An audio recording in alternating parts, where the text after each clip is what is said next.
como este ejemplo anterior es muy sencillo en el sentido de que la función que está a la derecha no cumple con el requisito de ser una función de dos variables, como dice el método de variables separables, entonces voy a poner otro ejemplo, al cual le voy a llamar ejemplo 1.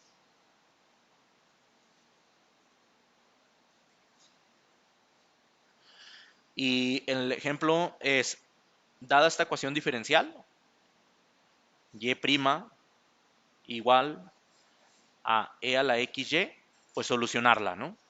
Aplicando el método de variables separables. Ahora bien, esta ecuación que está aquí, ¿por qué es una ecuación diferencial de variables separables? Bueno, pues podemos aplicarle el método de solución. A la expresión podemos denotarla a y' como dy de x, y entonces tendríamos dy de x es igual a e a la xy. Ahora, si comparamos con lo que está arriba, si se fijan, vamos a tener que esta función es de dos variables y esta también, ¿no? Es decir, abajo tenemos e a la x por y, eso ya es una función de dos variables, tenemos una función f de xy. Ahora, pero es una función que explícitamente está separada como el producto de una función que depende de x, que es e a la x, y por una función que depende de y, que es h de y. Si se fijan, acá ya están hasta separadas, ¿no? Entonces, así tal cual, como indica el método de variables separables, pues vamos a darle solución. Entonces, nosotros podemos seguir y expresar a dy sobre y igual a e a la x por dx y posteriormente aplicar una integración en ambos lados, ¿no? Ahora bien, una vez que integramos en ambos lados, ¿cuál es la integral de dy sobre y? Logaritmo natural de y. Entonces vamos a tener logaritmo natural de y. Ahora, ¿por qué no pongo logaritmo natural de y más c? Porque se agrupa con el de la derecha, entonces no tiene mucho sentido ponerle logaritmo natural de y más c. O sea, es decir, se da por sentado que el más c lo voy a reagrupar al lado derecho. ¿Todos de acuerdo? Ok, entonces logaritmo natural de y.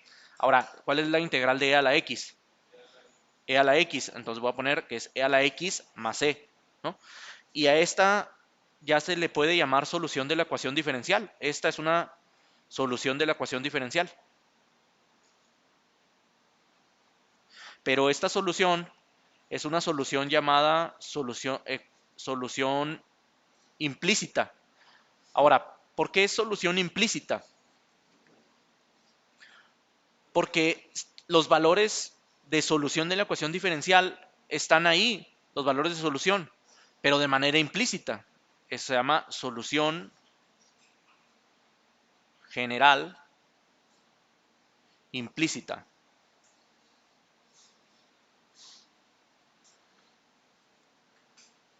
Implícita. Ahora, ¿a qué me refiero con que es una solución general implícita? Es que el valor de y no está explícitamente dado, si se fijan. O sea, es decir, yo no tengo, a diferencia del ejemplo anterior, yo no tengo que y vale tanto.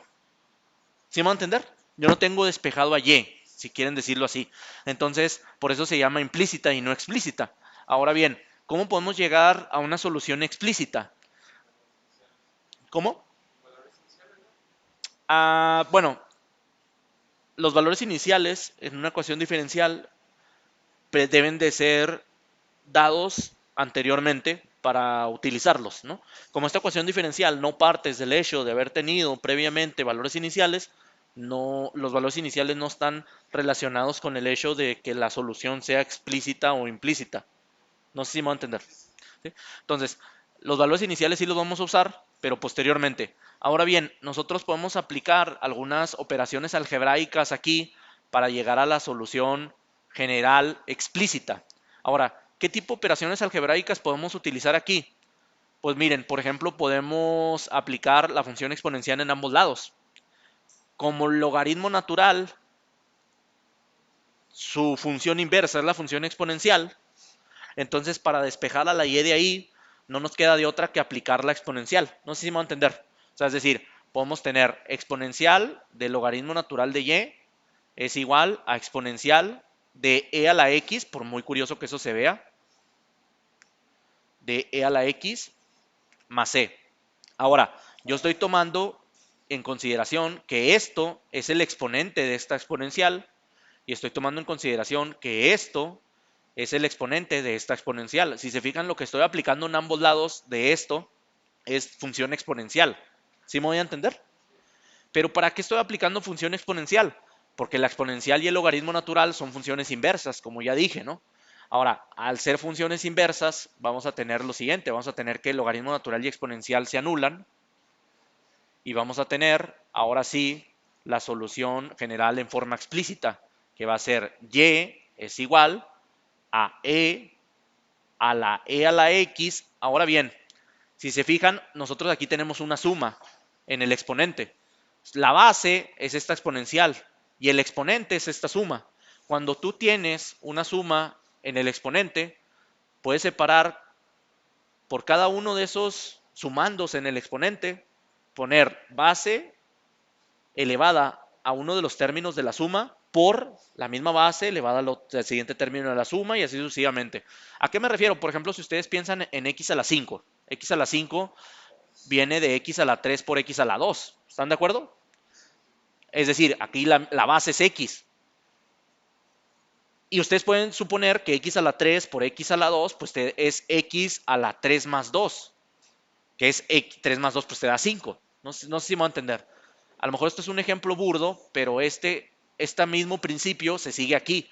Si yo tengo aquí una suma, entonces puedo separar por la base elevada cada elemento de la suma. Es decir, aplicado a esta ecuación diferencial, esa regla quedaría de la siguiente manera. Es e a la a la x, que es el primer elemento de la suma, por e a la c, que es el segundo elemento de la suma. No sé si me voy a entender. ¿Sí? Ok. Ahora bien, esto a su vez me lleva a otra característica de las soluciones de las ecuaciones diferenciales. Si se fijan, esto que está aquí es una constante elevada a otra constante, porque la función e es 2.71, es decir, el número de Euler, 2.71 algo, elevado a la c. Es decir, es un número elevado a otro número. Pues eso me va a dar otro número. No sé si me va a entender. Entonces, quizás a lo mejor tendría sentido llamarle, digamos, C1 aquí, y acá llamarle C1, y acá llamarle C1, para posteriormente aquí hacer una nota y decir que E a la C1 es igual a C, ¿no? Y entonces reescribir esto como Y es igual a C, porque todo esto vale C, por E a la X. No sé si me voy a entender. ¿Sí? Y entonces aquí esa solución también es una solución de la ecuación diferencial, pero a esta solución ya se le llama solución general explícita. Una disculpa por el rayón S.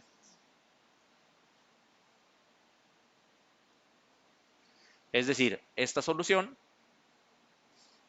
se llama solución general explícita.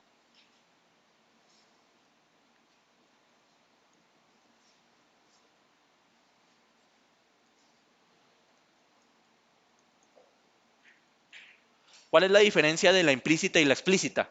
Si se fijan, la única diferencia, ambas son soluciones y ambas son válidas. De hecho, cuando yo les pida algún tipo de solución, sí les voy a pedir obtén la solución general implícita o explícita de tal ecuación diferencial. Ahora, hay momentos en los cuales despejar a y de aquí no es posible. Si no es posible, yo les voy a pedir la implícita, ¿no? Pero si es posible hacer el despeje, si yo considero que es posible hacer el despeje, les voy a pedir la explícita. ¿Cuál es la diferencia? Pues si se fijan, a meter poquitos más pasos, ¿no? Hacer poquita álgebra o utilizar funciones inversas. Es decir, al último uno puede pensar que la explícita es haber despejado a y de la expresión, ¿no? Entonces, la solución general implícita tiene a y inmersa en otras funciones Y la explícita ya no tiene a Y inmersa en otras funciones, ya está dada de forma explícita. Y vale tanto. ¿Sí me voy a entender? Y esa es la diferencia entre solución general implícita y explícita. ¿Está bien?